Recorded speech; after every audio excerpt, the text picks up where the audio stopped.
jump in really quick. So for me, tell me where the first meaningful arrival spot is for you. The first one. Yes. Well, going there. Yeah, so can you make all of your movements lead to that? And just let everything else kind of float along. And as you move through air, I think there needs to just be a little bit more resistance in how you move through the space. Because right now they have nothing to kind of play off of. So if you can imagine that this music has weight, W-E-I-G-H-T to it, like what does it feel like in your body and your arms to hold the weight of this music? And does it change? And just move your body accordingly to change those densities a little bit. Beginning is great.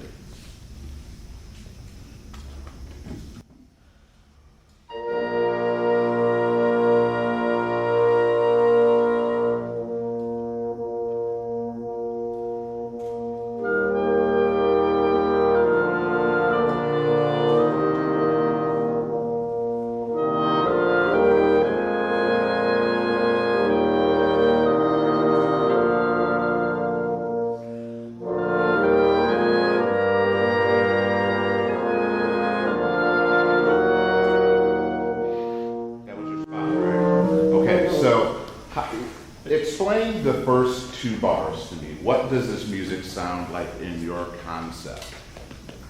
Kind of, to me, it sounds like a proposal.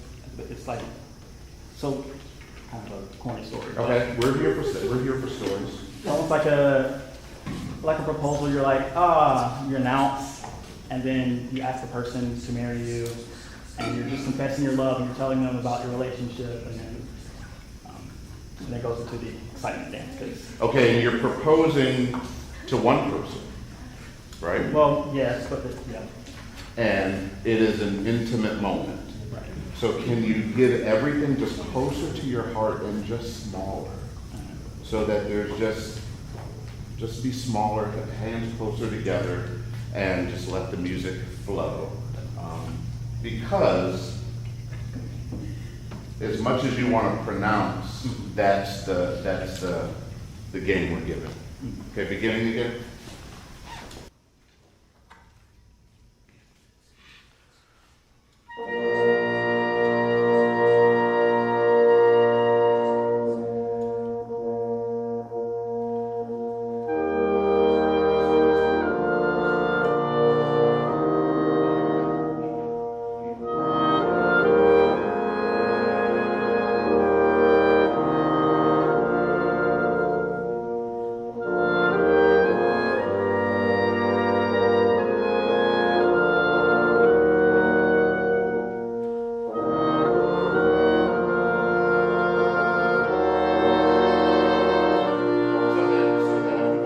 Down further, think about the spot, that chord, right? That chord doesn't come out of nowhere. So what's the inertia to get to that? Your heart finally opens. And you get to that, and it's a little unsettling because you don't know what the answer is going to be. But you've laid it all out on the table. And you don't just get to the restaurant and throw the ring at the table. There's a build-up, right. And it happens in those two notes before you get to that chord. So try to guide that a little bit more. The other thing that is really crucial in this music is the and of one in the second bar. So you got to make sure that you are with those people and just maybe give a little, just the most subtle of like a gong for them to respond to. All right, one more time.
don't feel like we get here together. Right there. There's something in the engine that sputters a little bit before we get to bar 3. Play softer.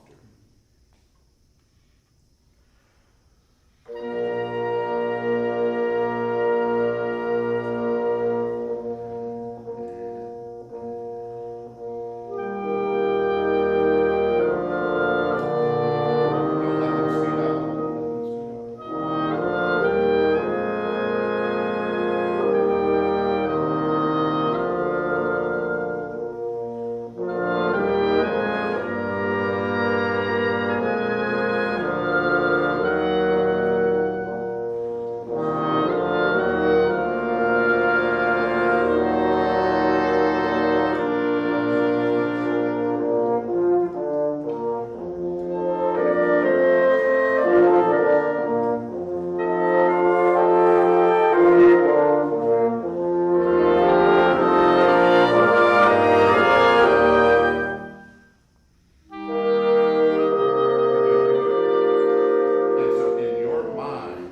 You've got to have this kind of, heart on fire, mind on ice. You've got to be going like crazy.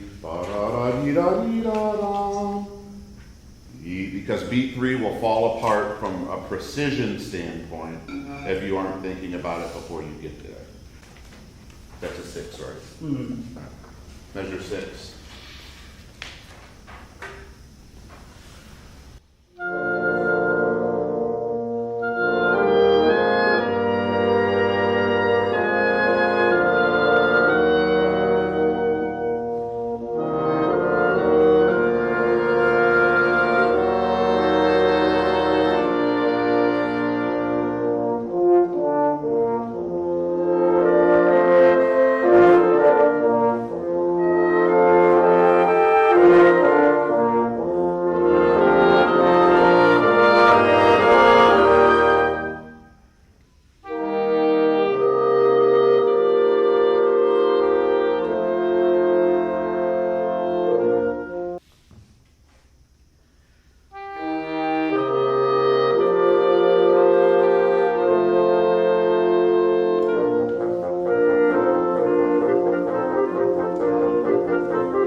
Nobody ever pays attention to it.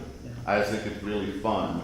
It just adds contrast. So the couple things that I would say as a takeaways, I think you've done a really good job and you have really good, clear ideas about how you want this to be. Think about what the next step is. So like in the horns, da, da, da, at the beginning, do you want more space between those notes? How do you want the articulation? Because they can do whatever you want them to do, but they need information from you to make sure you are communicating how you feel about it. I think the more that we see that from you, they're going to be able to, especially in music like this, the beginning of this, be able to just play this in a more connected, kind of homogeneous way.